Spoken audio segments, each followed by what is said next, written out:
Hello बच्चों, क्या हाल चाल। बढ़िया एकदम। तो वंस अगेन आपके लिए एक मोस्ट इंपॉर्टेंट लेक्चर लेकर आए हैं। यस, मेरा नाम है मजी सैनी और ये आपका और हमारा ब्यूटीफुल चैनल एमएस ट्यूटोरियल। बच्चों, आज का लेक्चर जो आपके लिए बहुत इंपॉर्टेंट होने वाला है, क्योंकि आज के इस लेक्चर में हम डिस्कस करने वाले हैं मॉलिक्यूलर मास कि कैसे किसी कंपाउंड का, किसी आयनिक कंपाउंड या फिर कोवैलेंट कंपाउंड का मॉलिक्यूलर मास कैसे निकाला जाता है, ऑर्गेनिक कंपाउंड हो या फिर इनऑर्गेनिक कंपाउंड हो, बरोबर। तो किस तरीके से हम किसी मॉलिक्यूल से या किसी कंपाउंड का मॉलिक्यूलर मास कैसे निकाल सकते हैं और उसका मॉलिक्यूलर मास निकालने के बाद हम उसको किस तरीके यूज कर सकते हैं, वो आज की वीडियो में डिस्कस करेंगे। समझ गया? तो देखो बच्चों, ये जो मॉलिक्यूलर मास है ना, ये केमिस्ट्री का बहुत ही बेसिक कंसेप्ट है। मतलब कि इससे बहुत बड़े बड़े सवाल बनते हैं। मतलब इसके ये जो बेसिक हो गया, इस बेसिक्स की वजह से बड़े बड़े एडवांस जो क्वेश्चंस होते हैं वो भी बनते रहते हैं। समझ आया? जैसे अगर बोला गया कि find the number of moles present in this given compound, okay, in this 58 gram of sodium chloride. तो ये जो क्वेश्चन दिया है इसमें तुम्हें मोल्स फाइंड करना है, लेकिन मोल्स में फाइंड करने से पहले हमें क्या फाइंड करना पड़ता है, उसको मॉलिक्यूलर मास यानी मोलर मास कहते हैं, बरोबर। तो हमें मॉलिक्यूलर मास और मोलर मास निकालने तो आना चाहिए ना, करेक्ट। तो देखो बच्चों, मैंने क्या किया है कि नंबर ऑफ मोल्स कैसे फाइंड करते हैं उसके ऊपर मैंने वीडियो बनाया है, ठीक है। तो उस वीडियो का जो लिंक है ना, मैं इस वीडियो के डिस्क्रिप्शन बॉक्स में सेंड कर दूंगा। तो क्या करना, ये जो मॉलिक्यूलर मास है, जो आज का वीडियो है उसको पहले देख लेना और बाद में क्या करना, नंबर ऑफ मोल्स जो फाइंड करना है उसको फाइंड करना है। समझ गया? मतलब क्या है कि नंबर ऑफ मोल्स फाइंड करने से पहले हमें क्या पता होना चाहिए कि कैसे मॉलिक्यूलर मास निकाला जाता है। समझ गया? तो बुक कर पहले के बैठ जाओ और हमारे साथ प्रैक्टिस करते रहो। समझ गया? तो हेडिंग डाल लेते हैं। हेडिंग क्या रहेगा? मॉलिक्यूलर मास, बरोबर। तो देखो बच्चों, अभी मॉलिक्यूलर मास निकालना है हमें। तो मॉलिक्यूलर मास निकालने से पहले हम डिस्कस करते हैं एक्चुअली मॉलिक्यूलर मास होता क्या है, मॉलिक्यूलर मास क्या होता है। समझ गया? तो देखो बच्चों, अभी एलिमेंट्स है, बरोबर। एलिमेंट्स अभी टोटल 118 एलिमेंट है, उसमें से कुछ नेचुरल है, कुछ सिंथेटिक है, बरोबर। अब इसी एलिमेंट से क्या होता है, रिएक्ट करते हैं और रिएक्ट करने की वजह से क्या बनता है, कंपाउंड बनता है। अब इसी कंपाउंड का जो सबसे छोटा पार्ट होता है उसको मॉलिक्यूल कहते हैं। क्या कहते हैं? मॉलिक्यूल। मतलब जो कंपाउंड का सबसे स्मॉलेस्ट यूनिट जो होता है ना, उसे कहते हैं हम मॉलिक्यूल्स। तो मॉलिक्यूल्स को हम डिफाइन कर सकते हैं क्या, कि बहुत सारे एटम्स आए, कंबाइन किए, बॉन्ड बनाए और एक क्या बन गया, मॉलिक्यूल। मतलब मॉलिक्यूल को कैसे डिफाइन करते हैं, अ ग्रुप ऑफ एटम्स। समझ गया? तो इसमें बहुत सारे एटम्स होते हैं। जैसे फॉर एग्जांपल अगर हम बात करते हैं एक कंपाउंड जैसे कि H2O, इसे क्या कहते हैं, वाटर, बरोबर। तो यहाँ पर देखो बच्चों, यहाँ पर हाइड्रोजन में दो मॉलिक्यूल है, एक एटम से, मतलब दो एटम्स है और ऑक्सीजन का एक एटम है यहाँ पर, बरोबर। तो यहाँ पर दो एटम हाइड्रोजन का और एक एटम ऑक्सीजन का मिलके एक मॉलिक्यूल बनाते हैं, क्या, वाटर का। तो ये क्या हो गया, एक वाटर मॉलिक्यूल हो गया ये, सही। इसे कहते हैं हम वाटर मॉलिक्यूल। तो इस वाटर मॉलिक्यूल है, अब इस वाटर मॉलिक्यूल का कुछ तो मास होगा ना। समझ गया? मतलब कुछ तो मास रहेगा। जैसे अभी एटम है, ये तो एटम को कुछ मास होगा, तो बहुत सारे एटम आएंगे उसमें, तो उसका कुछ मॉलिक्यूलर मास बनने वाला है। क्या बनेगा? Molecular mass. तो इसी कहते हैं मॉलिक्यूलर मास। समझ गया? तो मॉलिक्यूलर मास समझने से पहले हमें क्या करना पड़ता है, उसमें से एटॉमिक मास समझना पड़ता है। क्या समझना पड़ता है? Atomic mass. मॉलिक्यूलर मास समझने पहले क्या समझना पड़ेगा हमें, एटॉमिक मास, कि एटॉमिक मास होता क्या है। अभी देखो बच्चों, एटॉमिक मास क्या होता है, the mass of an atom. Atom का जो मास होता है उसे कहते हैं हम एटॉमिक मास। जैसे फॉर एग्जांपल अगर इसमें हाइड्रोजन है और ऑक्सीजन है, तो यहाँ पर दो एटम्स है, तो हाइड्रोजन का जो मास रहेगा उसको हम कहेंगे एटॉमिक मास, और ऑक्सीजन का जो मास रहेगा उसे कहेंगे हम एटॉमिक मास। लेकिन अगर हम बोलेंगे वाटर का जो मॉलिक्यूल का मास रहेंगे उसको बोलेंगे हम मॉलिक्यूलर मास। समझ गया? मतलब अगर मॉलिक्यूल का मास रहेगा तो उसे मॉलिक्यूलर मास कहेंगे, और अगर एटम का मास रहेगा तो एटॉमिक मास कहते हैं, करेक्ट। तो चलो बात करते हैं व्हाट इज एटॉमिक मास, क्या होता है। अभी देखो बच्चों, अभी जो ऑक्सीजन है, करेक्ट, जो ऑक्सीजन है उस ऑक्सीजन का जो एटॉमिक नंबर है, एटॉमिक नंबर कितना है, 11। क्या है? 11। एटॉमिक नंबर कितना होता है, 11, ठीक है। तो इसमें देखो बच्चों, एटॉमिक नंबर क्या होता है। अभी देखो बच्चों, हमने बेसिक चीज पढ़ा है कि जो एटम्स होता है ना, उसके सेंटर में क्या होता है, न्यूक्लियस। अब उस न्यूक्लियस के अंदर क्या होता है, प्रेजेंट होता है प्रोटॉन और न्यूट्रॉन। हम क्या बात करने हैं, पहले डिस्कस करेंगे एटॉमिक मास क्या होता है। तो उसके अंदर प्रोटॉन और क्या होता है, न्यूट्रॉन होता है, बराबर। और इलेक्ट्रॉन क्या करते हैं, सराउंडिंग में ऐसा रिवॉल्व करते रहते हैं अपने ऑर्बिट में। समझ गया? ये स्ट्रक्चर ऑफ एटम का है। तो मतलब क्या समझा हमने, कि एटम्स में ना तीन सब एटॉमिक पार्टिकल पाए जाते हैं। कौन से? प्रोटॉन, न्यूट्रॉन और इलेक्ट्रॉन, बराबर। तो ये जो पार्टिकल है ना, इनका कुछ तो मास रहता है, बहुत कम रहेगा लेकिन मास रहेगा। तो इन पार्टिकल की वजह से जो मास आता है ना, उसको हम कहते हैं एटॉमिक मास। समझ गया? एटम्स का।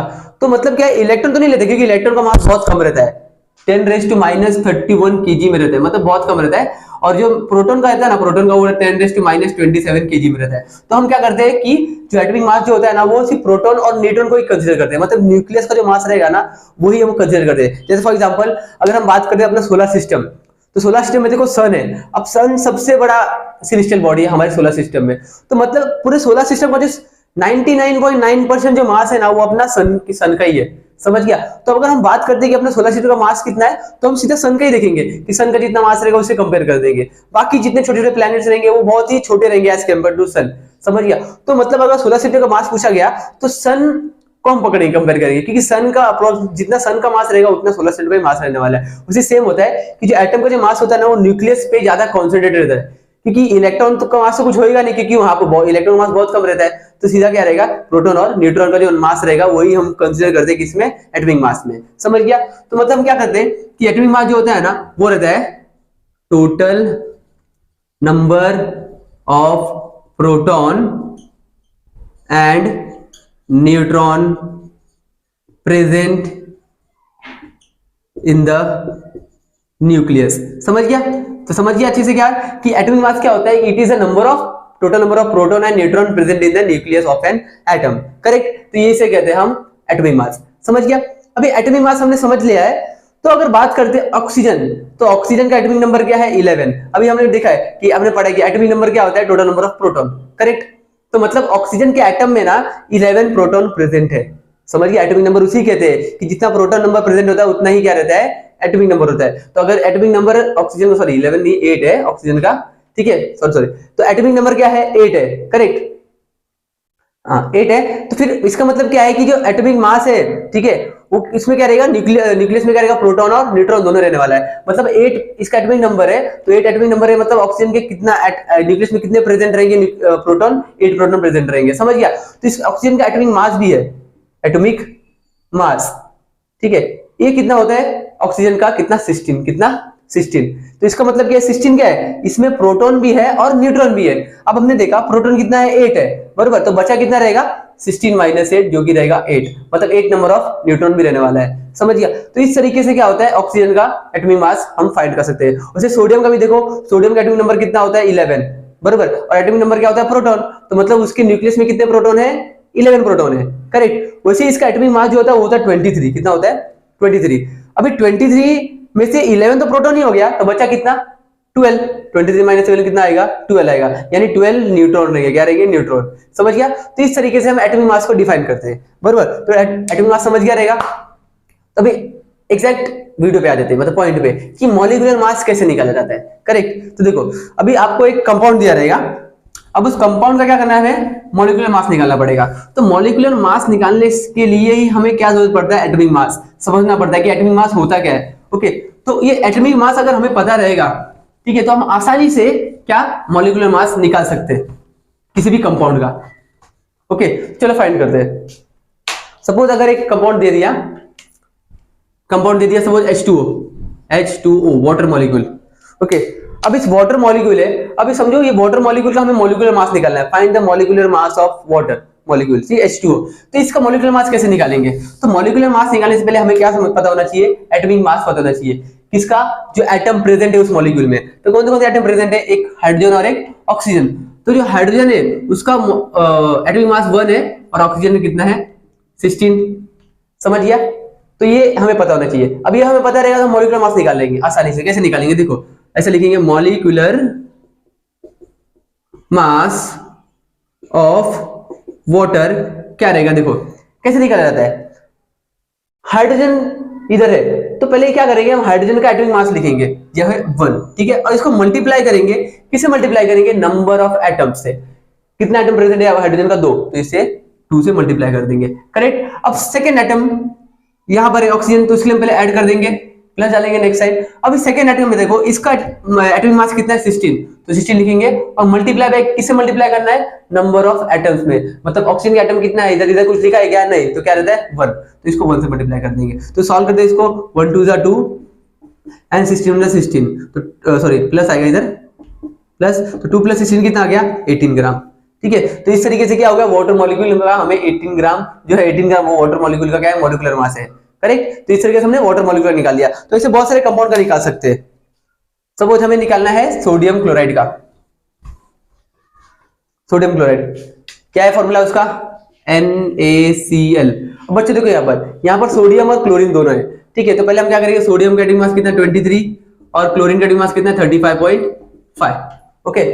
फिर क्या करेंगे, molecular mass of NaCl is equal to, क्या हमारा स्टेप क्या है कि पहले सोडियम है, सोडियम का एटॉमिक मास लिखो कितना 23 multiply by number of atom कितना इधर 1, तो 1 कुछ लिखा है क्या, नहीं ना, तो 1 रहता है, प्लस क्लोरीन का एटॉमिक मास कितना 35.5 और मल्टीप्लाई बाय क्या रहेगा इसका मॉलिक्यूल कितना, एटम कितना 1, तो 1 लिख देंगे, फिर 23 1 23 प्लस 35.5 1 35.5, तो 35.5 कितना आ जाएगा 58.5 ग्राम किसका आ जाएगा, मास आ जाएगा किसका, सोडियम क्लोराइड का। समझ गया? तो इस तरीके से हम मॉलिक्यूलर मास निकाल सकते हैं। देखो बच्चों, मॉलिक्यूलर मास को हम मोलर मास भी कहते हैं, कंफ्यूज नहीं होने का, ठीक है। अगर मोलर मास भी आ गया, मॉलिक्यूलर मास भी आ गया, तो उससे मतलब एक ही रिलेटेड ही है। ओके, सपोज एक और एग्जांपल लेकर सॉल्व करते हैं। बी कौन सा ले,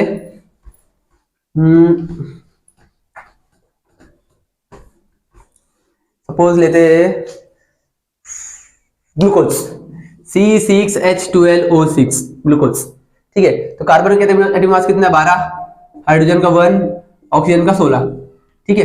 तो molecular mass of C6H12O6 is equal to क्या रहेगा, कार्बन का एटॉमिक मास 12, ठीक है, मल्टीप्लाई बाय कितना कार्बन है 6 लिख देंगे, प्लस हाइड्रोजन का एटॉमिक मास कितना 1, मल्टीप्लाई बाय कितना एटम्स है यहाँ पे 12, तो 12 लिख देंगे, प्लस ऑक्सीजन का एटॉमिक मास कितना 16 मल्टीप्लाई बाय 6, ठीक है, मल्टीप्लाई करें 12 6 72 प्लस 1 12 12 प्लस 16 96, ठीक है, 72 12 84 80 प्लस 96 कितना हो गया 6 4 10 9 8 17 180, ठीक है। तो 180 ग्राम हो गया किसका, ग्लूकोज का मॉलिक्यूलर मास। समझ गया? ठीक है। तो इस तरीके से हम क्या कर सकते हैं, किसी भी मॉलिक्यूल का मॉलिक्यूलर मास निकाल सकते हैं। तो मैं क्या करता हूं, आपको एक होमवर्क देता हूं, उसका मॉलिक्यूलर मास निकालो और कमेंट में कमेंट कर दो।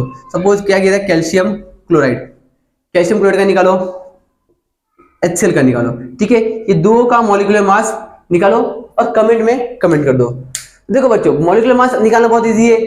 अगर कुछ डाउट रहेगा, ठीक है, अगर कुछ पॉइंट समझा नहीं तो आप कमेंट में इसको कमेंट करो और बताओ क्या नहीं समझा, ठीक है। तो इसको मैं वापस एक्सप्लेन कर दूंगा नेक्स्ट वीडियो बना के, ठीक है। तो इस तरीके से क्या करते हैं, हम मॉलिक्यूलर मास निकाल सकते हैं किसी कंपाउंड का। और मॉलिक्यूलर मास निकालना बहुत ही आसान होता है और ये मतलब इंपॉर्टेंट भी है, क्योंकि आगे अगर हमें देखो कोई रिएक्शन होता है, इसी रिएक्शन में हम रिएक्टेंट यूज करते हैं तो प्रोडक्ट बनता है, बराबर। अब रिएक्टेंट हम किस में मेजर करते हैं, मोल्स में मेजर करते हैं कि हमने कितना मोल्स रिएक्टेंट लिया, ठीक है। और उस मोल्स को फाइंड करने के लिए क्या यूज करना पड़ता है, हमें मॉलिक्यूलर मास, बराबर। तो वही हमें मॉलिक्यूलर मास बहुत जरूरी होता है, ठीक है। तो ये वीडियो, आज का वीडियो देख लो और इसके बाद नंबर ऑफ मोल्स कैसे फाइंड करते हैं वो वीडियो जरूर देख लेना, ठीक है। तो तुम्हें पूरा बेसिक क्लियर हो जाएगा कि कैसे मोल्स फाइंड किया जाता है और कैसे मॉलिक्यूलर मास निकालते हैं, ठीक है। तो आज की वीडियो में बस इतना ही। तब तक के लिए अच्छे से पढ़ाई करते रहिए। All the very best.